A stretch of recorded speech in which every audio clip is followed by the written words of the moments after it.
This is Year of Raging Winds, an actual play RPG podcast about a makeshift crew seeking adventure and profit on the high seas. I'm Caleb, your host and game master, and you're about to listen to episode 1 of the show. You might be wondering, what in the world is going on? Where is Crow Inquisitors, and what's up with this new logo? Well, don't worry, I'll explain. After the end of Season 1 of Crow Inquisitors, our gaming group had a player, David, that could no longer meet on our normal day. Back then, Monday nights were game night. So, while we figured out a way to reschedule our normal game, we decided to keep playing on Monday for a little while with the rest of the Crow Inquisitors cast, minus David. We picked a spot in the world of Saragon, one of the cities on the coast of New Amhati, south of Saran on the Bay of Teco, and came up with a premise for a short, self-contained game we could play in the meantime. The characters are mostly all Varudian, the race that Adam's character Theo was, a mercantile people that have colonized much of the southern part of the continent of Saragon. And the game begins in New Amhati, a colony on a jungle peninsula off the coast of the Bay of Teco that was once populated by one of the ancient Dragonblood empires. That's where Year of Raging Winds comes in. The name comes from the name of the current year in the Garrick calendar. I went into detail with the Garrick calendar on a previous episode of Crow Inquisitors, but the quick summary is that the calendar of the world of Saragon names its years after which month has an extra day, a rotating honor that moves to a new month each year. The names of years in the Garrick calendar have prophetic significance, and the Year of Raging Winds is certainly going to turn out to be a stormy one. If you're just checking out the podcast, or if you've listened to Crow Inquisitors before and still have no idea what I'm talking about, don't worry. You don't need to remember every detail of the previous season's worth of content or the lore of the world of Saragon to pick up with this game. As I mentioned before, it's a self-contained little side adventure, so feel free to just enjoy the ride. Year of Raging Winds is a show about a makeshift crew of a merchant vessel, seeking adventure and profit on the high seas. We'll introduce our characters in a moment, but before we do that, I'll give you a quick reminder of how the tabletop role-playing game we'll be using in this podcast, the Burning Wheel, works. The first thing that is important to know about the rules of Burning Wheel is that we use dice to simulate the action when conflict arises in the game. Burning Wheel uses common 6-sided dice for all rolls. They're usually rolled in handfuls, and the result of the roll is determined by this factor. Did the die come up as a 4, 5, or 6? If so, it counts as a success toward your goal. If it comes up as a 1, 2, or 3, it doesn't, and is considered a traitor to your cause. The obstacle, or ob as we'll sometimes call it, is the number of successes required to succeed on your goal.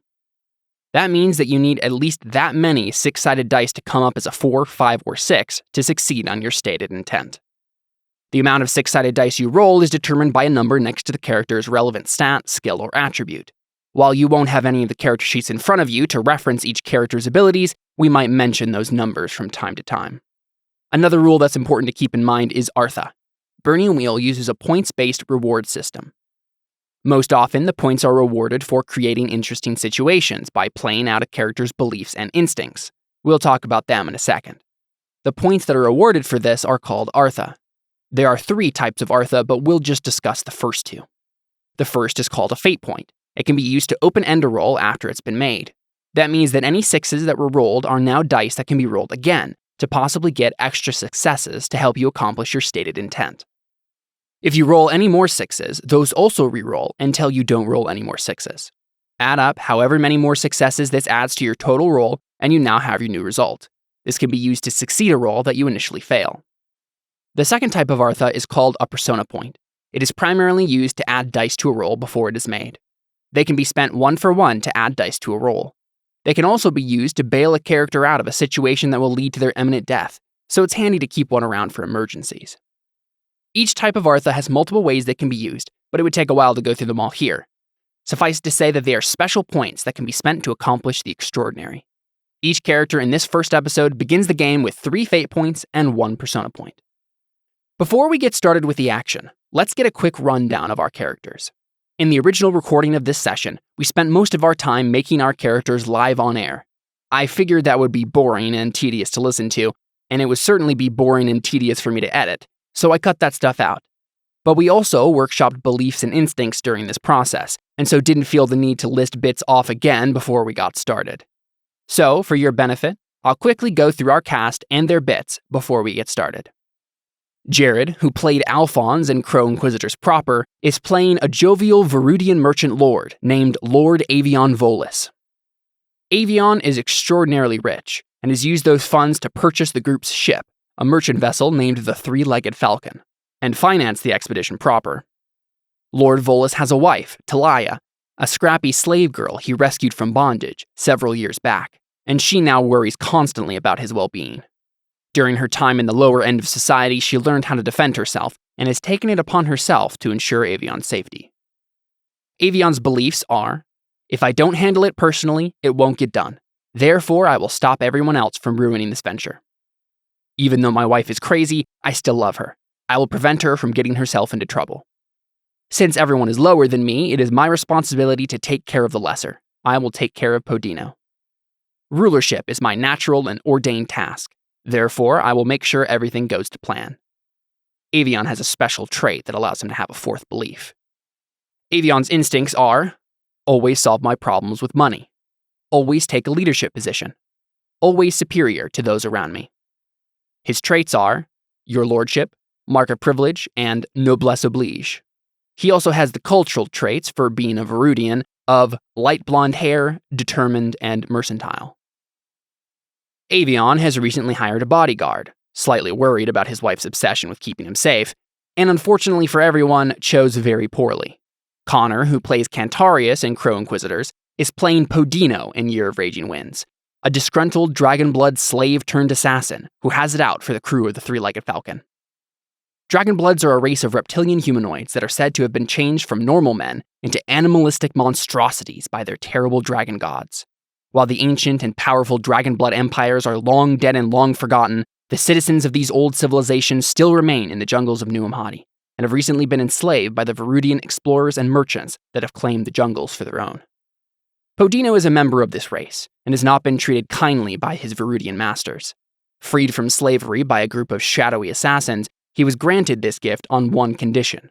He must seek out and kill a passenger aboard the Three-Legged Falcon. We'll discover more about Podino's mysterious agenda as we play. Podino's beliefs are, I want to kill everyone on this ship. I will start by trying to poison everyone on board. I will make sure that Cadmel dies even if nobody else does. I will start by learning his weak points.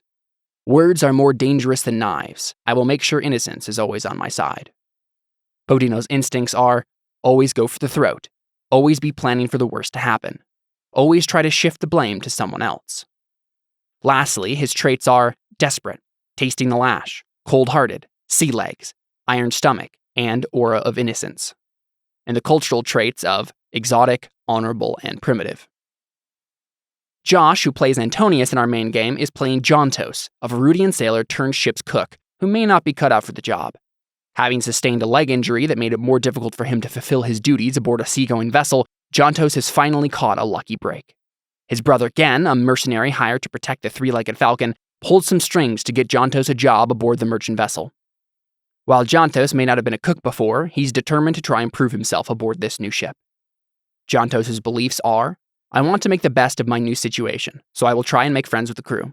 My brother has made the best of what life has given him. I will try to do the same. I will start by finding something new to be better at. My brother got me this job as a cook, so I'll be the best flaming cook that I can be. Jontos' instincts are, always look for the best in a situation. Always have a good story. If there's drinking to be done, I'll be part of it. His traits are drunk, maggot connoisseur, and unlucky, and the cultural traits of mercantile, light blonde hair, and determined. The last two members of our cast, Trevor and Adam, couldn't make it to our inaugural session, but their characters will be introduced later. Trevor is playing an accountant and former smuggler who is the brains behind the operation, using the resources provided by Avion to set up the venture. Adam is playing a conspicuous stowaway who may be more than the crew can handle. For now, let's get started with our three characters and the beginning of the voyage of the Three-Legged Falcon. Time to set sail for adventure in the Year of Raging Winds.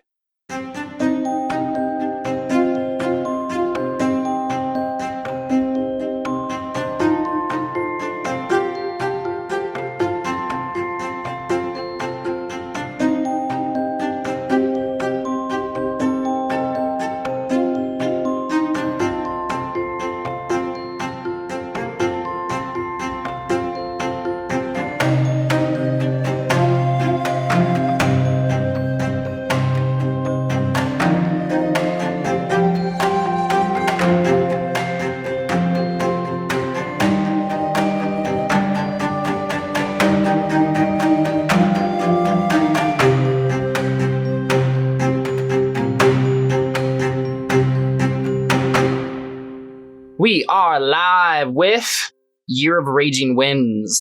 We are taking a little bit of a hiatus from our normal Burning Wheel show, and we are going to play another group of characters who are on a ship voyage. We're going to play that through, and it's probably going to be. I'm going to try to make it very fast paced. A lot of things are going to happen. For now, it's just us three, so we're going to do that. But we'll go ahead and start into a scene to get to know the characters a little bit, kind of understand what the situation is. Let's go ahead and so the ship is on the dock. We kind of fade in to this kind of like jaunty, like pirate sounding, like Pirates of the Caribbean sounding like string music, right? So you have this little like fiddle playing as we kind of fade in, and you kind of see like, you know, the dock workers moving these supplies on board, and we don't actually know what is on this ship yet, but it's important because I mean we know as an audience at this point, Connor's character wants to kill Trevor's character, or because these assassins apparently want to kill him.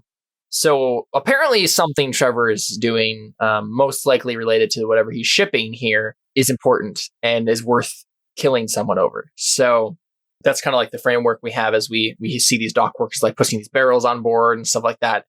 And so we see we kind of zoom in on Avion. What do you want to describe Avion for us, Jared? What is Avion like? He looks like the guy from Lost, Sawyer. He always looks down. He looks down at everyone.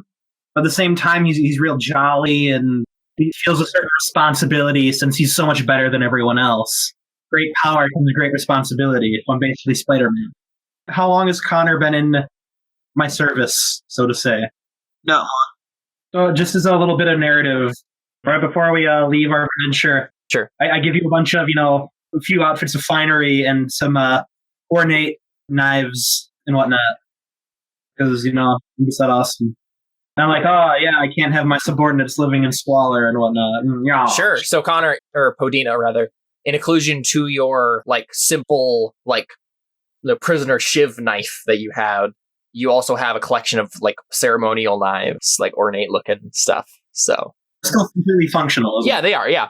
And yeah, so Avion, you don't even have to roll for that because you have 7 resources, so that would be really easy for you to buy, so. He's the financier, correct? Yeah, he financed the whole expedition. So that's what I thought. Okay.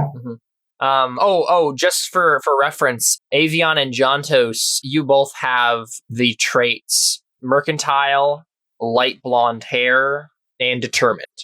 So those are all things that people perceive about you because you are Verudian. Okay. Connor, what are 3 traits that define Dragonbloods in this area? What are preconceptions that they might have? Ugly. Okay. No, exotic. Okay, awesome. Yeah. Honorable. Okay. Yeah, that makes total sense for the Zay Dragonblood, especially. Hardworking. Okay, cool. So this is interesting. So they actually have a relatively good view of them in the sense of like their specific traits. They just think that they're lesser because they're not humans. Yeah. Okay. So more of a pity and less of a scowl. Yeah. So it's like, oh, but you're just not civilized. You're the noble savage. Yeah. Yeah. That's good. Okay, so so Avion is walking up to the ship. So you're like walking through all these dock workers, getting close to the ship. We'll say that just for simplicity's sake, you've already met with Trevor's character, like off screen, and talked to him about the financing and all that stuff. And he's already gone on board the ship, so you're not meeting him in this scene or anything like that. So you don't have to worry about that. But yes, you're walking up and you have your wife next to you, Talia. She's like a dark-haired beauty, which is a little bit uncommon for this area. Most of the Verudians have, again, the light blonde hair. So she's actually from Torius, which is a kingdom north of Verudis, or north of New Amhati, this area, the jungle area that you're in, beyond mountain range. They're very like militaristic up there, very like noble people. They probably have the closest to what a medieval knight might be in this world. And so she's walking next to Avion, basically like scanning everything, making sure that no one is giving Avion a wrong look. Like she stares down a couple of dock workers who are like staring at Avion's like fanciness, and she just like gives a look like, you better not be staring, like go do your job kind of a thing. She like brandishes her weapon just a little bit. She has it like slung over her shoulder. She has the this long staff club thing with the studs on it. And I think we see in her movement, like, she has this tension about her where she's definitely like making sure that no one's looking at you funny, that kind of thing. But she also has this tenderness about the way she walks because she's next to you, right? Like she knows that you're here and that comforts her, even though she's worried about protecting you. Like, she's also comforted by your presence. And I think we can see that in the way she walks. She kind of like glances at you just slightly and kind of gives you a slight smile and then goes back to like being vigilant over the horizon. And then I think we see a very skinny, draconic man slinking behind the two of them. What does Podino look like? I just love that name. That is one of my favorite names. I mean, I'm a skinny, scaled reptilian. What color are you? Green. Is it like a bright green or like a darker green? Okay, so like a dark forest green. Yeah, dark forest green. Okay, cool, awesome. I'm very scarred. Cool. On like your face area or all around? Mostly on my torso, but a little bit on my face too. Yeah. So you have clothes. What kind of clothes are you wearing? Nice clothes. Somewhat under the employment of Avion. Some nice clothes, but practical clothes. Okay, so like utilitarian, nice looking, like sailors, like the laced shirt, that kind of stuff. All right, cool. So you're slinking behind. What are you doing exactly? Like, are you gonna talk to anyone, or you just follow behind? Yeah, I just follow behind. I'll play the quiet character for now. Okay, all right. Where is Jontos while all the three of them are walking on the ship? Probably pestering the dock hands to make sure that they put everything in the right places in the kitchen. Or, when they're bringing in foodstuffs, make sure they're packing the larder properly. Yeah. And so, you have a cooking of two. So are you just kind of like bullcrapping your way through this? Yeah, absolutely. Yeah. I mean, I would probably know some, having grown up on a ship on previous voyages, move stuff around, particularly as a younger child. You get sent off to peel the potatoes and that sort of thing. So I have a general idea of how they typically pack a larder on a ship and a general gist of why you don't pack this on top of the other thing, and just from conversations and stuff in the past. But when it comes down to actually sitting down, putting things in pots, that's where I don't have any skill. Okay, sure. I have vestigial skills in that area. Sure, I can put together a stew, but whether the stew is very good or not.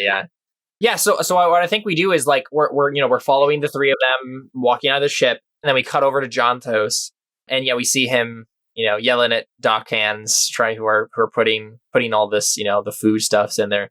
And I think actually your voyage is going to be to Lucerta. So that's going to be your destination. So we might see these characters at a later date in Lucerta. So that would be cool. That's kind of like the goal here. So they're packing up, enough food to last that voyage. And, you're yelling out like, no, that's not what the potatoes That barrel has apples in it. Do not put the salted fish on top. Do you want apples that taste like salted fish? So you're doing that. And I think what we do see is we see Gent walk in. He's very obviously a military man. He has like a couple of brooches on his nice uniform. I think he's actually joined like a legitimate mercenary company. They're like Marines, basically. So like he was hired, him and some of the other, mercenaries were hired by Trevor's character to basically protect the ship throughout the voyage. They're the guard. He kind of like does there's this like the archway or whatever into like the pantry, and you see his hand kind of like go there first, and then he kind of like leans in. He's like, "Hey, big brother, how's it going?" So at this point, did I know he was coming on the voyage, or is this? I just knew there were going to be mercenaries to guard the ship, and not. No, I mean he got you the position here. So good point. Good point. You did know that. This is the first time you've seen him though, since he actually came later than you did. Okay. I'm settling in fine, I think. If these fools don't keep stacking the salted meat on top of the citrus fruits, we should be okay. He kind of smiles. He's like, sounds like you're doing well then. So, do you remember much of what Mom taught us about cooking? No, well enough, I would assume. I mean, you get a pot, you put water, and you sort of mix the stuff. And We're Right. good. Oh, yeah, definitely. Yeah, you'll do We're great. good. You'll do great. It'll be great. And he like walks up to you and kind of like slaps you on the shoulder and he's like, it's good to be back together. It is. It is. It'll be hard, I think. Not being up there in the skies with you, but Oh, I'm not going to be climbing much of the rigging anyway. Most of my regular sailor's life is kind of behind me. is it? And he kind of like pulls out those like the rapier and he's like, I'm a man with a sword now. You're one of them. You're one of them. Yeah, they were annoying. I remember that gang of mercenaries. What was it? Third voyage? Third voyage, yeah. They were a bunch of jerks. I know. They were gambling, weren't they? And somebody Very lost badly, their too. entire pocket money to them, if I remember correctly. I made a bad call. I was drunk. Give me a break. I was drunk too, but I didn't lose all my pocket money. Well, that's because you didn't have any pocket money. That's another story altogether. It's neither here nor there. The point is, don't go taking any cabin boys' pocket money, or I'll hear about it. The cooks hear about everything. Oh, right. Yeah. Don't worry about it. The White Cross, they're better than that. I've really been lucky to be able to join them. I think they're good men, and they do good things. I feel you'll do well with them. Yeah, so there's this moment of pause, and then he kind of like just smiles. He's like, well, I'll see you around. I mean, we're going to be on the same ship for I don't know how many weeks. It's going to be unbearable. He kind of like turns to leave. Yeah. He turns to leave, and then he goes up to the archway, and then he looks back and says, take care of yourself. I shall certainly try. That is a spirit. And it's again, so he leaves, and it's interesting because like your guys' relationship definitely shifted. He's the one giving you the job and asking you how things are going. And you were the one who used to do that for him.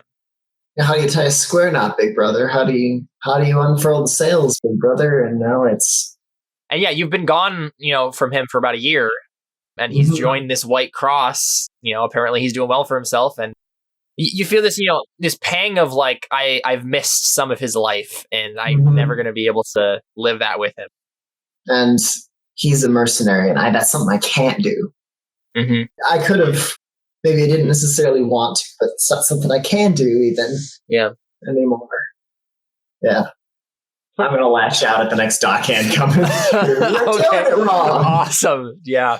So that's where we kind of cut from you. You like there's this moment where you're just kind of like reminiscing by yourself in the room, and then another dockhand comes in. It's younger kid carrying in something. Yeah. I'll put that there. It goes over there. It's like, oh, sorry, sir. And then he goes over there, sets it down. Then just sort of pat him. No problem. Pat him on the shoulders. Yeah. So people are preparing to leave. They're gonna set off soon. It's like early morning. There's been a little bit of a delay in when you were going to leave. You were going to leave like at dawn, but there was some delays. So it's now about like 9 a.m. and you're just kind of starting to get ready to push off. So yeah, what are you all doing? I'm on the deck orating and be like, ha men. So you gather everybody around to give a speech? Yeah. It's like, ha men, we're about to shut off on a grand adventure. Smashing. You've all been hand chosen because you are the best at you do. And I'm going to roll oratory. Oratory, yep. So your intent here is to what? Spark their adventurous spirit. All right, awesome. You can spend a fate to reroll that 6, Jared. There we go. Okay, so yeah, that's the only. All right, cool. So you do succeed then. So yeah, they're all like. I mean, none of them really know you. So you're like this rich, investor who he's just been on the sidelines, like giving out the money to Trevor. And Trevor's character isn't here, and we'll have to make up a reason why not. But I think he might be like he's doing something important below decks, and he can't be bothered right now. Yeah, I'll make up something that was ledgers happening. Or I'll figure it out. So yeah, he's not here, but yeah, the rest of the men are like, this is great, like because they know you by reputation. You're the Volus. You're Avion Volus, one of the most successful merchants in the city. And they're all like, I mean, if he thinks we can do it, then yeah, we can do it. Like, this is great. Like, we have so many resources. We have a great ship. They're looking around and they have like these high class mercenaries. They maybe skip by Jontos, so they're like, maybe the cook isn't so great, but everything else is. But isn't that normal Fair for enough. a sea voyage? Fair enough. But yeah, so they're all like, oh man, this is going to be a great voyage. Like, the horizon is ahead of us. We have the open ocean. It's going to be a great, great voyage. And so they all kind of like wander off, split off, disperse, happy and adventurous, ready to undertake the voyage. And so the captain gives the order, and the men, they heave off. They do all the rigging stuff. They hoist the sail, and then you're off, ready for adventure. What is Podino doing during this time, Connor? I'm assuming that he's gonna start with some plans here. I'm going to befriend Josh's character. Okay. So you see this awkward-looking cook. Awkward looking. Well, I suppose. With your leg, at least. And your standing scar. Standing awkwardly. It's this kind of striking, dramatic, kind of silvery gray. It's healed from something. So I got it younger, fairly average height, kind of athletic build, except that standing kind of awkwardly as if his leg doesn't bend right. Or better, as if his leg's kind of slightly crooked and doesn't bend. What are you currently doing? Can I help you like load stuff onto the ship like you guys were talking about earlier? Well, everything's kind of been loaded already, right? Yeah. Yep. Okay. So at this point, I think I'm probably going to be making my way back to the kitchen. Well, I'm going to kind of lean on the mast, try to be out of the way, and yet let people clear before I try to make my way back to the kitchen, so that I'm not walking to the kitchen with my bad leg in front of the entire crew. So the idea is just to sort of wait till there's fewer people on the deck. Yeah. So I don't create a big scene. And so I can spend some time above deck before I go down into the galleys. So that's you see Podino? Okay. I asked the dumb question, is he the cook? Even though I already know. Oh, just initiate some sort of conversation. Okay. I am the cook, yes. Are you looking for something in particular? Because I don't give out favors. I don't take requests. Maybe. No, I'm not going to put in your mother's special ingredient. No. I wanted to offer myself up as an assistant, sir. I'm very good with knives. Very good with knives. That's not necessarily the kind of thing you go around saying to gain goodwill. I could put you to work cutting potatoes. But no, this is the thing. This is the thing, Caleb, is my character is so innocent and inconspicuous that just becomes right. Okay. like this adorable thing. Sure. Not this. And he's good with knives. He's the normal savage, remember? Yeah. This is just all a part of my ploy. I can tell. Horrible. I mean, yeah. Being a sailor, I'm fairly cosmopolitan, but not to the point where I don't have any preconceived notions or any of the common prejudices. Yep. So most certainly we can find a job for you. I believe I have a bunch of potatoes need peeling for tonight's supper.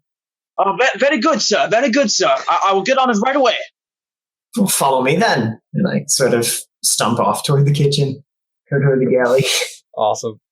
So yeah, we get some montage shots of you like cutting potatoes, and Jonathan's like looking over and saying like, pretty good. Yeah. So I think Talia comes up to you, Avion, and she says, Avion, one of those mercenaries was giving you a weird look. I think he might be trying to kill you. And this is the thing. This is so common. Like, she does this all the time. Yeah.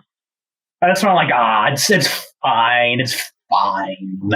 If you were to try anything, you could surely handle it. She kind of like, smiles slightly like, aw, all right, well, just be on the lookout, all right? I don't want anything to happen to you. Aww. So where are you, Avion? We're just on like the main upper deck, like by the helm is. So I think what she does actually is once you're like, you give her this, oh, it's fine, we're good, like, don't worry about it, you can handle it anyway. She kind of like, she has her little her staff club thing, and she kind of leans it against the rail, and she just reaches down and like holds your hand. Aww. And you guys are like looking off at the ocean together. One of you has to die. This is what has to happen in this game. Yeah, so I mean, the rest of the afternoon passes uneventfully. So you guys are, doing your normal stuff. You're cutting potatoes. Jontos, how about we go ahead and make this first cooking roll, shall we? Let's see how good this lunch is. All right. I love how we're literally going to make that roll. Yeah, I mean, it's a skill, and he doesn't have a very high skill of it. Mm-hmm. All right, I'm gonna make my cooking roll. So what are you making? Are you making a stew?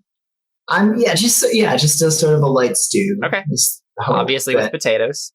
It'll be some potatoes. No, the potatoes are for tomorrow. Oh yes, we're gonna let them sit overnight to form a nice green film. I'm going to fork in mystery meat-wise. Of course you will, because there's going to be some random crap meat that no one knows exactly what it is that's going into this stew. Oh yeah. Definitely fork in fire building. Good point. You're making a fire to make this stew. Well, hopefully. And I think Connor or Pudino is offering help with his knives. All right. So your intent here is to make a good meal that everybody likes. Yes. Okay. What are we looking at for an obstacle? Well, we've never made a cooking roll on this in this game before. Let's go ahead and look at cooking. I think it's going to be an ob 2. Normally it would be a little bit higher than that because there's so many people that you're making it for. But yeah, just with a simple stew, let's make it ob 2. All right. Oh, wow. Oh, no. You got a 6. You got a 6. Thinking I'm going to spend a fate on that one. There you go. Oh, no. How is that even possible? Oh, no. You had 6 dice. So John Joseph. It's so great because the stakes have risen because you failed to make a good stew. This is burning wheel, my friends. While he's cooking, I poison the food. Really? Day 1. Meal 1. All right. Okay, I mean, do you have poison? Here's wishing I had taken a lower brawling and a higher cooking. Should I have taken a skill for poison? I mean, yeah, it's a skill. Really? I thought I'd just pour something crappy in there. I mean, yeah, you can pour something crappy in there, but knowing what is going to actually kill people and doing it discreetly so that, he doesn't notice. Well, that's inconspicuous and assassin. I guess that would be, inconspicuous. But let's look at, I'm going to look at poisons real quick. So poisons is a specialized apothecary skill that allows the character to concoct harmful substances from herbs, minerals, and animalia. So you can just drop something in there, but again, knowing what to drop is the key here. I don't think you really... We won't taste or... Assassination-wise. You're going to make a roll here, but you can... No, assassination-wise is the skill I'm rolling to figure out what I should poison. That is true. That's actually very true. Yeah. That's exactly what you're doing. You're trying to poison it so that it will kill everyone? Yes. Okay, that's ob 4. This is the knowledge skill, Connor, to know what to put in the poison. So with what you're given in the pantry, so you're looking around at all the different stuff, you can't find anything, or you at least can't think of anything with the ingredients that you can mix together to actually kill people. You can make them all really sick, but it wouldn't necessarily kill them. You could pour... Okay, let's do that. Okay, you just have to make people really sick? Yeah. Okay. That works. Why not? You can do that. So make an inconspicuous roll to go unnoticed while doing this. Oh shoot, I forgot my observation or perception. Should have taken that as a skill. Oh well. So yeah, you're going to be making an untrained observation test, Jontos. You know what? No. I'm not going to do it. Not going to do it? Okay. You didn't tell me the ob. I'm not going to do it. So we see Podino looking through these ingredients, and then he's just has this frown on his face, and he just puts it back and just goes back to cutting the potatoes and putting them in the stew. Mm-hmm. Okay, cool. And the audience just thinks that I had this really awesome family recipe that I was going to family spice I was going to put in it to make it better. So let's actually say that Jontos actually notices you looking at those random ingredients. No. Okay. No. All right. Yes. I mean, you're going to have to roll it inconspicuous. If that's the case. Okay. Yeah, because just looking through the ingredients could look suspicious under the right circumstances. So, wow. What? You got no successes. So my base obstacle is 0. Yeah, your base obstacle is 0. Oh man, you suck. Cool. I got literally all 4 of my basic successes. Oh man, you failed every single one. He succeeded. You have a +5 and a doubled ob. Oh. I don't know. Wow. Okay, so what happens then is Jonto's I find him digging through the spices. Right? Digging through what would be the most awkward of things for him to be digging through that would just set off red flags. I think he's looking at the rat poison. All right, like you just find him just like looking at this rat poison and then like looking at the stew. and yeah, Podino, you're like you could have sworn that he had stepped out for a second, right? And then but he just steps like right back in. Did you find rats in the pantry already? It's usually at least a week or 2 before they show up. This is No, you're gonna go wash your hands after touching that. I don't want you touching any more food until you've washed your hands. Wow. Of course. Sorry. I thought it was a special spice my family used to make. Yeah, no. We don't put that's a falsehood roll. There. That's a falsehood roll. Untrained. Untrained falsehood, but you have a call-on trait that you could use. So. Mm-hmm. Can I fork it inconspicuous? No, because it's untrained, so you can't. Cool. So yeah, you look at this poor savage, and you're just like, oh, bless your heart, you know. You're trying to help out. I get it. You're trying, but that's rat poison. Please do not put that in the stew. It's so fun. When I was younger, we were out at sea. We'd been out to sea for probably near 2 months and hadn't seen land in about 5 weeks. And we were all hungry, terribly hungry, because the cook had died rather unexpectedly in a completely unrelated incident involving some sea monsters.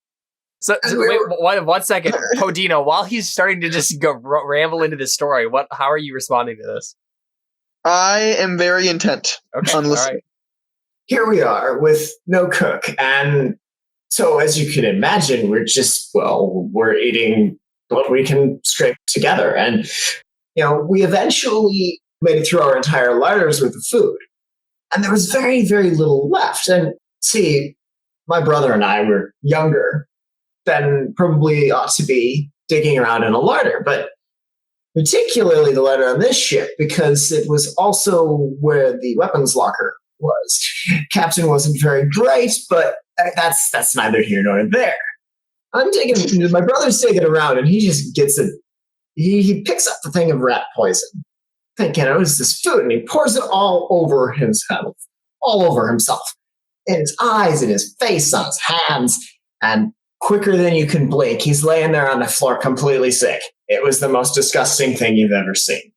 And he was sick in bed for 5-6 days. It was horrible.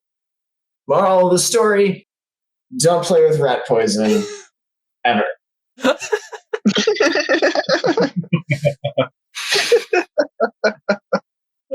Beautiful. Absolutely beautiful. So this begs the question, what actually did go wrong to make the stew bad? I didn't make a stew that everybody loves. I didn't make a stew that everybody really liked. Okay. Because that was the stated intent, was to make a stew that everybody liked. Sure. It's not to make a stew that's edible. I would have right. Yeah. That would have been a little bit lower, and that would have had more drastic consequences had I gotten it wrong. Yeah. So I think what we probably I think perhaps it's that just people don't like it. It's not great.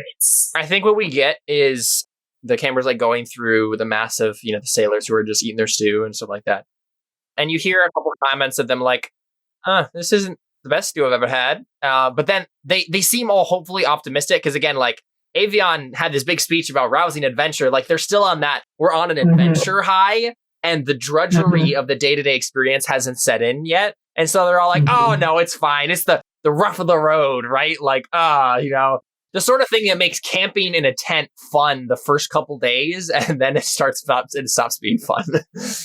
Mm-hmm. Yeah, so it doesn't. I mean, it doesn't go too badly. I think what happens is Gen comes up to you, Jontos, and he kind of like he's putting the best face on it. He's taking a big bite. And he's like, "You're getting there, Jontos. You're getting there." It's horrible, isn't it? No, it's not horrible. That's a great vote of confidence right there. And then he laughs and he's like, no, don't worry about it, brother. Seriously, you're not a cook. I mean, this is just a thing you're learning how to do. It's all good. We're fine. It's edible, right? Like there's no poison in it, right? Well, I did catch my kitchen hand looking at the rat poison, and he did comment about it being. He was apparently looking for some spice that his family used to use in stews all the time, but he looked at the rat poison, and you know very well how that goes, don't you? You should roll an observation roll for Telia to hear that. The rat poison. I have absolutely no reason to keep it quiet. So sure, yeah. I think she just hears it. Yeah, I think she hears it. Thing. She's just ultra paranoid and hears everything. Oh yeah. I mean that's cool. I've based all of her beliefs and instincts off of that fact. Cool. So I think what happens is, I mean, Gen just first off says he kind of like sets down the stew like on like a crate, and he's like, yeah, like I'm not gonna eat any more of this. You said rat poison, and I remember exactly how that went down. And then Talia like kind of saunters over. It wasn't nearly as dramatic. Right, yeah, and he knows that too, but yeah. As the story I told to Podino. Yeah. I would assume that you'll just automatically take about 50% off of anything I tell. Mm-hmm. And if I actually make a falsehood roll for it, go ahead and take off closer to 75%. Right. Yeah. Yeah, so Talia like kind of saunters over and she has her, what is it called again? I need to look that up because I stopped calling it this club staff thing. Kanabo.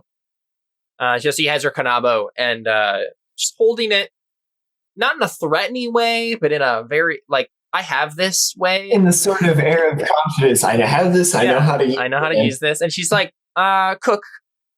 Yes. Can I help you? What did I hear about rat poison?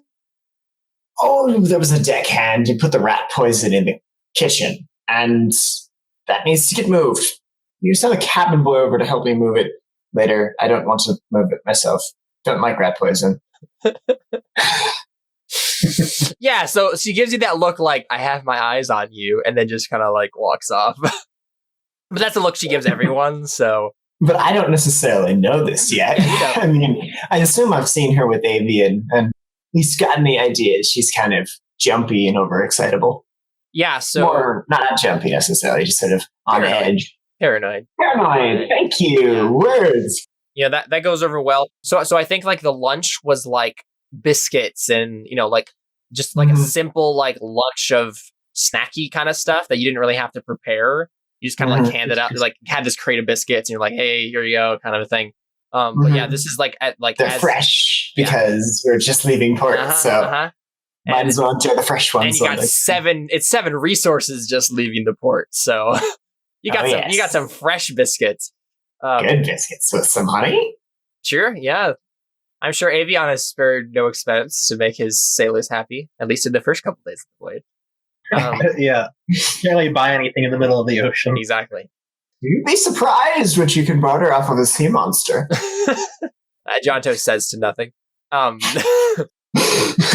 liking this character now. Yeah. So yeah, it's like towards evening, close the day off with these soldiers being hopefully optimistic about the cooking there on out. And Avian, what are you up to? Probably just chilling, playing checkers with a deckhand or well, no, not a deckhand. One of the mercenaries.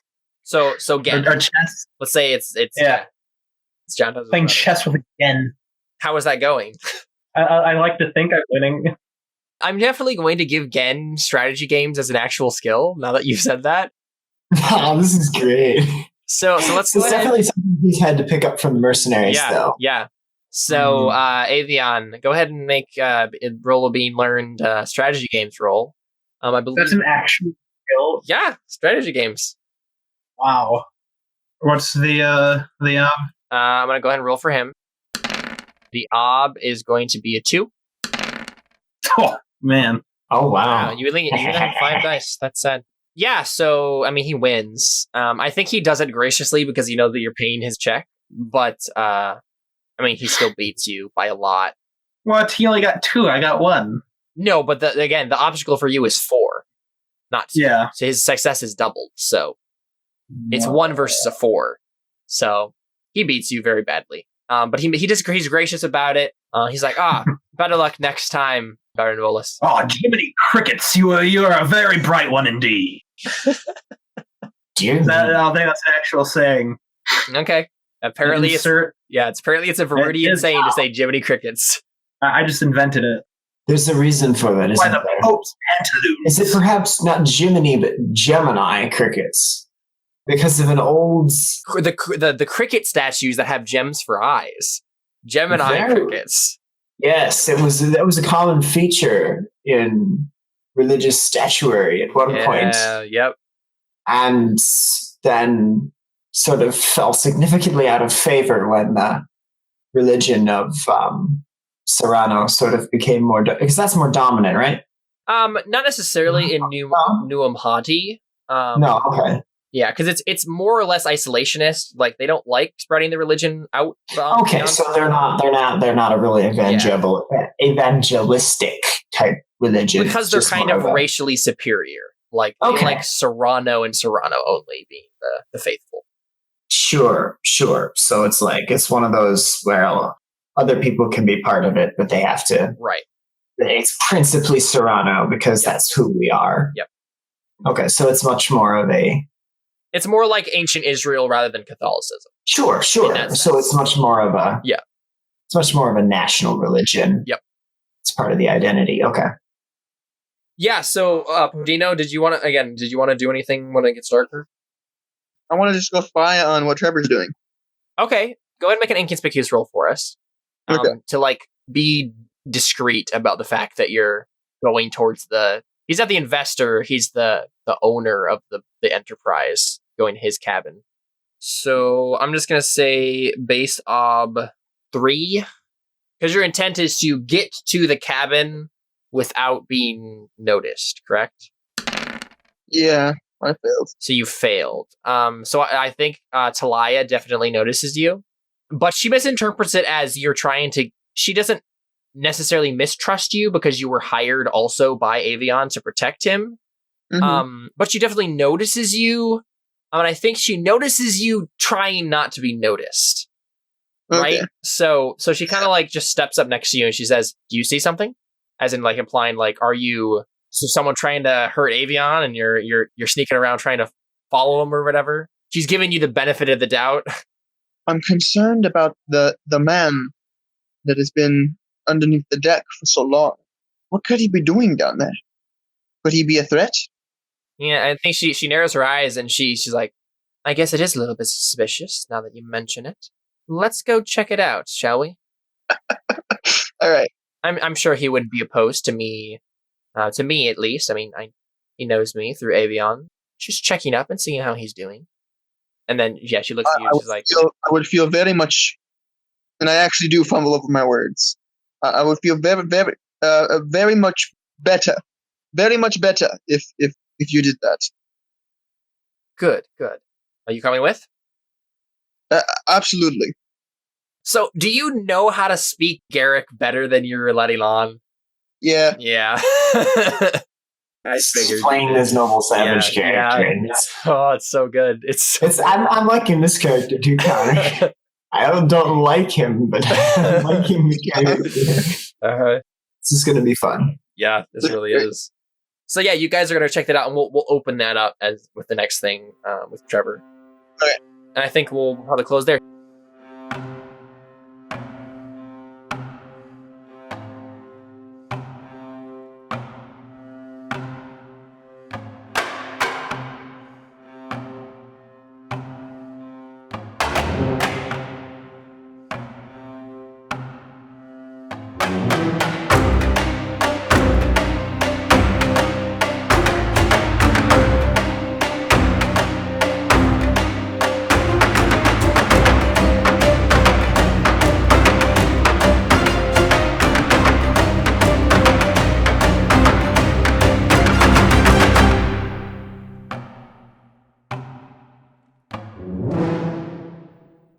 We're almost done with today's episode.